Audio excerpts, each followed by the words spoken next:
Ukraine का जब तक ये जेलेंस्की पूरा तेल ना निकाल देना तब तक ये मानेगा नहीं, कभी हो ही नहीं सकता। इसको इतना जबरदस्त चढ़ाया हुआ है ना, ये यूरोप का चढ़ाया हुआ है, अमेरिका का भी चढ़ाया है, बाइडेन चढ़ा के गया था। और फिर ये नाटो और ये तो इनको चाहिए था ऐसा एक मोहरा, ये जोकर चाहिए था इस देश को बर्बाद करने के लिए। ये पता नहीं है क्या ख्वाब दिखाया था ये यूक्रेन को, क्या जनता को ख्वाब दिखाया, किससे बिठाया, जैसे हमारे पाकिस्तान को ख्वाब दिखाते हैं ना, वो यही थ्योरी अपनाया कि मैं हार भी गया तो मेरी जीत दिखाई। अब ये हार में भी जीत ढूंढ रहा है यूक्रेन।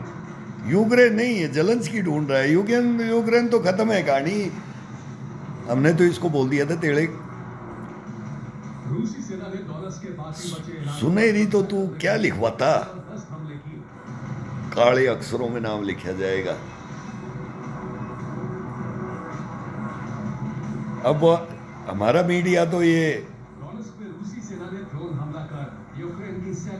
बताता रहता है, हम बीबीसी भी सुनते हैं, ये हमारा भी सुनते हैं, तो हमारा तो ये झूठा मीडिया है। नोएडा मीडिया तो झूठा मीडिया है। वो एक गन, एक मिसाइल, एक टैंक, एक फाइटर, एक ड्रोन, वो जो शूटिंग इन्होंने 4 साल पहले किया था ना, वही शूटिंग दिखाते हैं ये, और कोई शूटिंग नहीं होती। वो 1-2 बार जाते हैं ये पत्रकार, और ये हमारा ये अंजना ओम कश्यप, पर ये आज तक ये सारे घूमते हैं बॉर्डरों पे जाके। इनको ये नहीं पता कि सैनिक कौन होते हैं, डेमो तुम्हारे को कौन देते हैं, असली सेना कौन होती है। असली सेना तो मोर्चों में होती है, डेमो देने वाले तो चमचे होते हैं, तुम्हारे को पता ही नहीं है। और वो छांट के लाते हैं ना, उनमें भी कोई ना कोई रिपोर्ट ना कर दे, कोई ना कोई उंगली ना कर दे। तुम्हारे को नहीं पता है फौज के बारे में, क्या जानोगे रे मीडिया वालों, हिंदुस्तान वालों, अरे राजनीति वालों, तुम क्या जानोगे हिंदुस्तान की सेना को। वो तो जिसके आते नहीं है ना, वो जानते हैं। दिमक लग जाती है चारपाई की दिल्ली लुटियन जोन में सेना को चमचागिरी करते करते दिमक लग जाती है, पोस्टिंग नहीं होती एक जगह से दूसरी जगह, उसको सेना मानते हो तुम। दल्लों को तुम सैनिक बोलते हो, दल्लों को। दल्ले थोड़ी लड़ते हैं यार, निठल्ले दल्ले होते हैं ना, वो नहीं लड़ते हैं देश के लिए। देश के लिए लड़ने वालों को तो पसीना नहीं सूखता है मेरे भाई। उनको तो आगे लाने के लिए कोई बात, कोई रिपोर्ट, कोई अर्ज रिपोर्ट कोई पूछता ही नहीं है। वो लेटर लिखवाते हैं, मोर्चों से लेटर लिखाते हैं कि कोई बहुत बड़ा आ रहा है हिंदुस्तान से, मंत्री संतरी, प्रधानमंत्री, गृह मंत्री, रक्षा मंत्री, कोई आईजी, डीआईजी, डीजी, फिर बोला कोई अपनी अपनी प्रॉब्लम लिख के दो।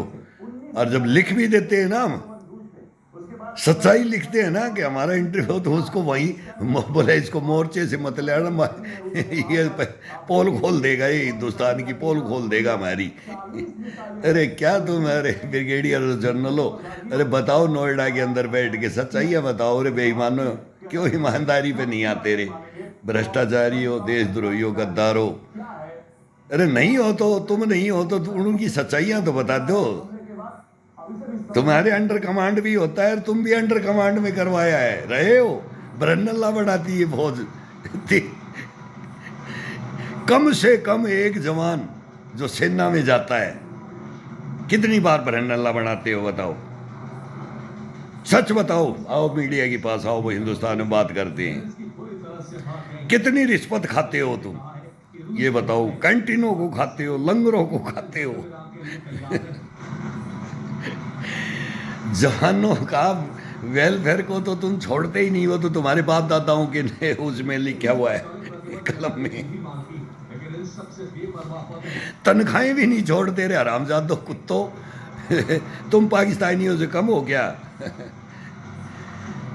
उधर उनके अधिकार क्षेत्र में है, उनके संविधान नहीं है, लोकतंत्र नहीं है, हिंदुस्तान में भी नहीं है। कौन बोलता है हिंदुस्तान के अंदर है तो आजा बात कर ले। आ जाओ, मुझो घंटी लगा के नोएडा में बैठने से तुम्हारी सच्चाई नहीं आएगी सामने देश के, नहीं, कभी आ ही नहीं सकती। अंधेरे में रख रखा है हिंदुस्तान को, फुल अंधेरे में है हिंदुस्तान। वो तो हम खड़े हैं, हम देखते हैं, हिंदुस्तान को बचाने के उपाय भी ढूंढते हैं, ढूंढेंगे। राजा हो जैसे Putin, Vladimir Putin, Peter the great, देख रहे हो ना झटका, 104 साल होगी, पूरा वर्ल्ड लग लिया है, पूरा वर्ल्ड। अब अमेरिका तो भग गया है,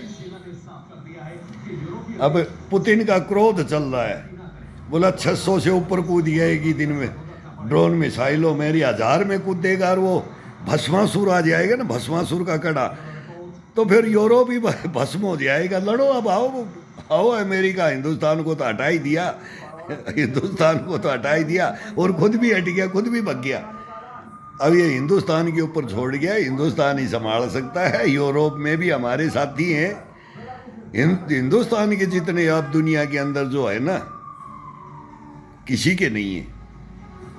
तो हिंदुस्तान अब कुछ कर सकता है और ये बुलाएंगे हमारे को, देखना अभी इनके जब तपिश लगेगी ना, वो परमाणु की अभी स्टार्ट हो जाएगा।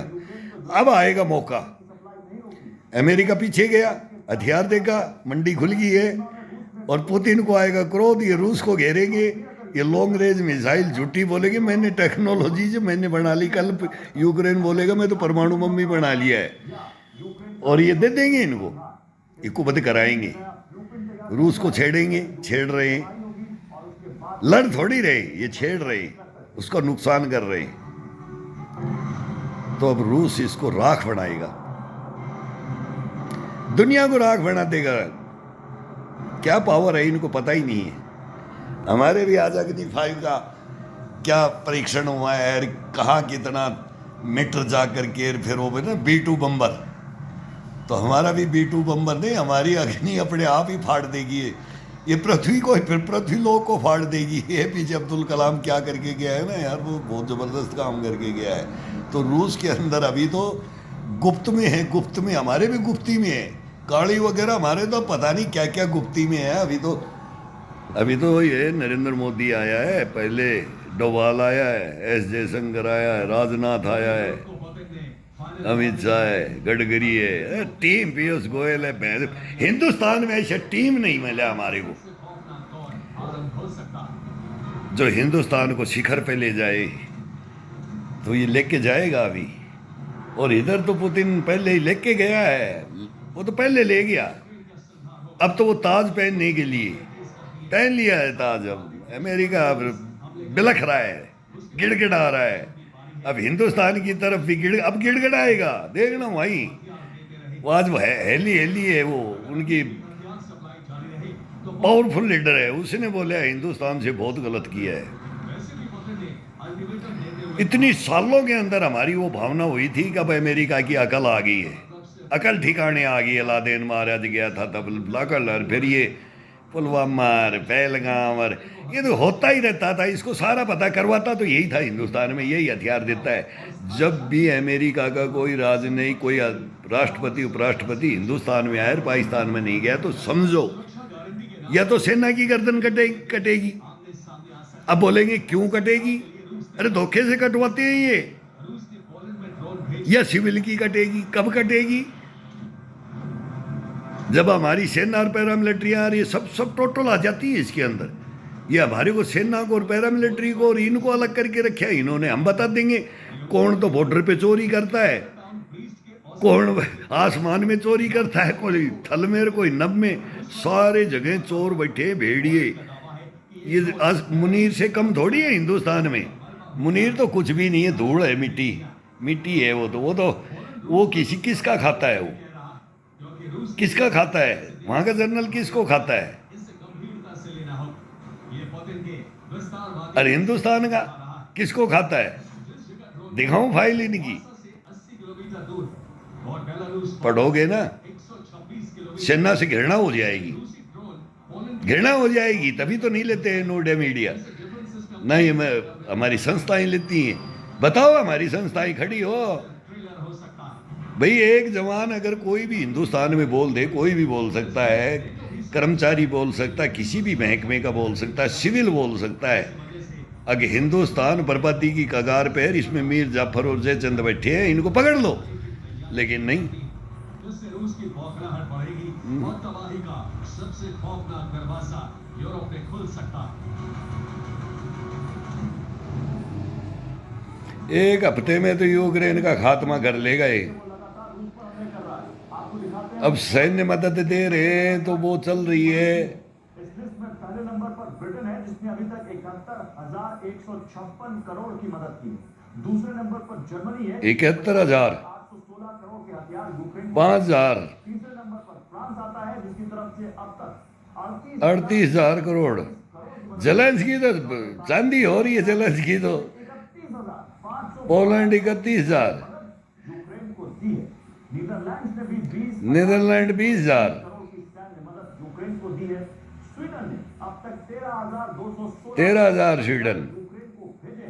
डेनमार्क भी 10,166 करोड़ की 10,000 करोड़, 20,000, 30,000, 40,000, 50,000, 60,000, 70,000 करोड़। अब यूक्रेन जेलेंस्की तो नोट मिल रहे हैं, जेलेंस्की अपने भर के अब भग जाएगा, ये कहीं भी कहीं भगेगा। अब जेलेंस्की नहीं यूक्रेन के अंदर रह सकता, ये तुरंत अब उड़ने वाला है, ये सिलेंडर नहीं है, ये खुद ही उड़ने वाला है जेलेंस्की।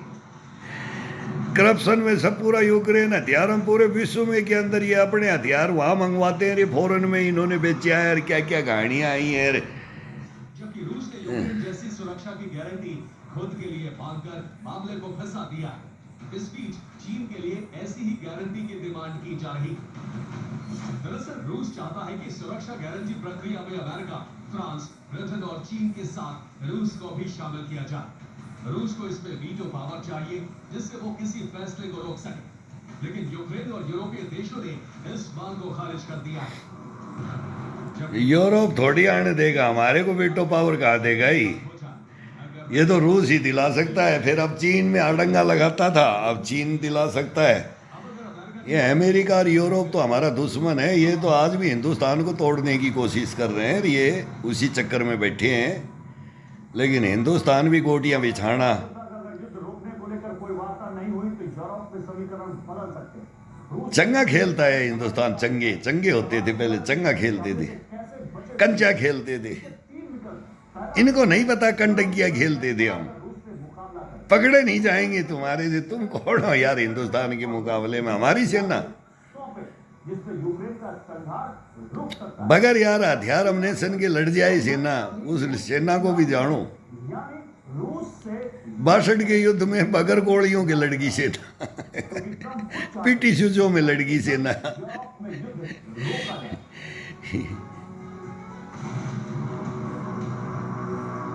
अगर युद्ध विराम से ज़ेलेंस्की पीछे हटते हैं तो अमेरिका यूक्रेन की सैन्य मदद रोक देगा। इसे लेकर यूक्रेन के उपराष्ट्रपति जेडी वेंस ने बयान भी अब व्हाइट हाउस में पेंटागन में मीटिंग पे मीटिंग चल रही है, दौर से दौर। अब क्या किया जाए, कैसे हीरो बनाया जाए। अब चाइना हीरो बना देगा, चाइना बनाएगा अब हीरो, तो यूक्रेन को गंभीर परिणाम भुगतने पर रूस नहीं। रूस तो अब एक छत्र है अपना, रूस का अपना है, लेकिन रूस अब किसके साथ खड़ा हो गया, कब्जा कर लिया। और रूस के साथ कौन खड़ा हो गया, हिंदुस्तान खड़ा हो गया, चाइना खड़ा हो गया, और किंग जोंग खड़ा हो गया। ईरान उधर है ही, उसको ये सहायता दे रहे, हम नहीं दे सकते, हमारा फिर आ जाता है इजराइल भी। अगर यूक्रेन युद्ध हिजबुल्ला वहां से होती रही है, इनको तो फिर ईरान मरवा रहा है। अब एक साथ, अब ये एक साथ अगर अटैक होता तो कुछ होता, वो एक एक को ले रहा है। अब ईरान सो जाता है, जब हिजबुल्ला हमास हुती पे होता है तो वो सो जाता है, जब ईरान पे होता है तो वो सो जाते हैं, कोई किसी का नहीं है। ये चढ़े हुए पाकिस्तान का देखना कौन होगा, अब जेलेंस्की का देखना कौन होगा। इनको युद्धों का पता नहीं है, मीर जाफर और जयचंद हिंदुस्तान में भी है तो पूरी दुनिया में बैठे हुए, इनको पता नहीं है, इतिहासों का नहीं पता है कि कहाँ क्या हुआ। लिथुआनिया में अब क्या, यूक्रेन ने शांति सेना भेजने का फैसला करके नेटो ने संकेत दे दिया है कि वो हर परिस्थिति के लिए तैयार है।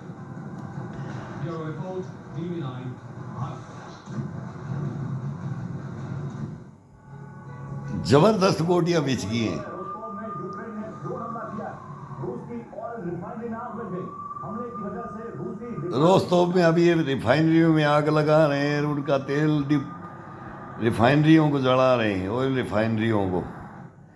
बस यही करेगा नुकसान, इतना तो ये करेगा ही, वो तो हो ही रहा है। रूस का कम नुकसान नहीं हो रहा है, लेकिन जो नुकसान हुआ है फिर वो बोलता है वापिस दे दे रही है।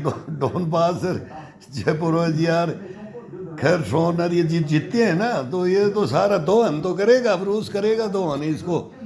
चाइना भी आ रहा था, अमेरिका सबको पता है, अमेरिका तो पाकिस्तान में ही आ रहा है कि तू ही सिंध को ले ले, बलूचिस्तानियों को विपक्ष में आ रहा है, तो इसको तो चाहिए माल कहाँ दबया हुआ है, खजाना कहाँ है वर्ल्ड में। वो सोने की सीट वो सिल्लियाँ हैं ना, वो जमा करके जो रखी है ना, तो हिटलर भी किसी खजाने में दबा गया, कहाँ दबा गया हिटलर का खजाना आज तक ढूंढते हैं। नेपोलियन बोनापार्ट, मुसोलिनी, चंगेज खां, बाबर, इनके खजाने दबे हुए हैं, पता नहीं कहाँ पहाड़ियों में गुफाओं में बना देते थे, ट्रेन की ट्रेन घुसा देते थे। अब ऐसे ही ये भी घुसाएंगे, इनका छीनेंगे ताज। इनका जो माल पानी है ना, दुनिया की मंडी बनाया है ना, आग बना करके बेचा है ना, अरे अब हिंदुस्तान को आग दिखा रहा है ना, तो हम तो दुनिया को जानते हैं, दुनिया टिकने वाली नहीं है। युद्धों में first world war, second world war, अब थर्ड वर्ल्ड वार आ गया। अब हिंदुस्तान की सेना नहीं लड़ेगी तो हार जीत नहीं होगी। अंग्रेजों को भी हम नहीं जिताया, लाखों मारे गए हमारे। और अभी भी फिर हिंदुस्तान का ही जब आएगा ना रोल, हिंदुस्तान का लास्ट में हमारा ही रोल आता है। ये हमारा रोल 100% मौका, चौके पे चौका, छक्के पे छक्का। अब हिंदुस्तान का चलेगा, इनको भिड़ने दो, इनको सबको हिंदुस्तान संभालेगा। फिर इनको भसाएंगे, उजड़ गए तो इनको फिर भसाना भी पड़ेगा। इनका दाना पानी की व्यवस्था करेंगे, इनके मकानों की व्यवस्था करेंगे, इनका सब हमारे हाथ में आएगा ही। ये बहुत तगड़ा भविष्य मेरे को दिखाई दे रहा है हिंदुस्तान का। लेकिन हमारे अंदर वाले ना अभी भी बोलते हैं फिर इन जल्लादों को ले आओ, मीर जाफर जयचंदों को ले आओ हिंदुस्तान, तो ये बोलने लगे। ये गलत हो रहा है। इन मीर जाफर और जयचंदों को हिंदुस्तान में मतलब ये अंग्रेज ही लूटने वाले हैं, ये इन्हीं को रात दे के गए थे। आज़ादी भी इन्होंने समझौता करके ली है। जिसने भी आज़ादी ली है ना, वो लेने वाले तो चले गए, असली आज़ादी वाले तो चले गए, लेकिन जिसने लिए वो समझौता करके लिए। राज तुम्हारा ही चलेगा, केवल चमड़ा चेंज हुआ है, बाकी तुमने लुटिया वही हमें, वही पैसा उधर के सारे, सबका पैसा वहीं है, यूरोप में ही है। हिंदुस्तान का जितना लूट खसूट किया ना, वो सब बाहर विदेशों में है। इनके सबकी कंपनियां, कोठियां, बंगले, टापू सब खरीद के रखे है इन्होंने। ये चले जाएंगे, भग जाएंगे, हिंदुस्तान छोड़ देंगे। ये जनता आती है कुर्सी खाली करो। तो ये नारा है ना, ये बहुत ज़बरदस्त है, लेकिन अब ये नहीं चल रहा है इनका। लेकिन हिंदुस्तान में अभी भी नहीं समझ रहे, अभी भी वही बोलते हैं, वही गांधी टोपी क्यों ओढ़ करके। अरे गांधी तो गया, वो चाचा भी गया और बापू भी गया। अरे अब नयों को भी देख लो, ये इनके भी बाप आ गए। हिंदुस्तान में एक से एक आगे ओरिजिनलिटी पे आ रहे, और आएंगे, आगे आएंगे।